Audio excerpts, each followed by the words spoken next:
ప్రభుత్వ కార్యాలయాల్లో కొంతమంది అవినీతి ఉద్యోగుల వల్ల ప్రజలు బాగా ఇబ్బంది పడుతున్నారు. ఉదాహరణకు ఎంఆర్ఓ ఆఫీస్. పిల్లలకు పాస్ బుక్ చేపించినావా లేదా? ఏం పాస్ పుస్తకాలు ఏమోనైనా ఎంఆర్ఓ ఆఫీస్ చుట్టూ తిరుగుతున్నాను, వాళ్ళు డబ్బులు అడుగుతున్నారు. మున్సిపల్ ఆఫీస్ కట్టలేదా? అయ్యో దానికోసం మున్సిపల్ ఆఫీస్ కాడికి పోతున్నాను.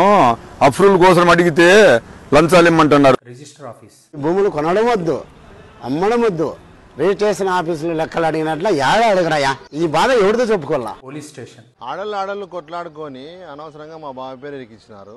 ఆ పేరు తీసేయమంటే ఈ పోలీసులు ఏందో లంచం అడుగుతున్నారు. Current office. రోజులైందన్నా కరెంట్ ఆఫీస్ చుట్టూ తిరుగుతున్నా, దీని కనెక్షన్ ఇమ్మంటే ఇవ్వలేదు, లంచాలు అడుగుతున్నారు.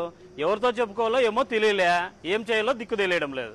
ఎవరైనా ప్రభుత్వ అధికారులు మీకు లంచం అడిగినా లేదా అక్రమ ఆస్తులు సంపాదించారని మీ దృష్టికి వచ్చినా ఈ క్రింది నంబర్కు సమాచారం ఇవ్వండి. ఈ నంబరు అనంతపురం మరియు సత్యసాయి జిల్లాలకు మాత్రమే వర్తిస్తుంది.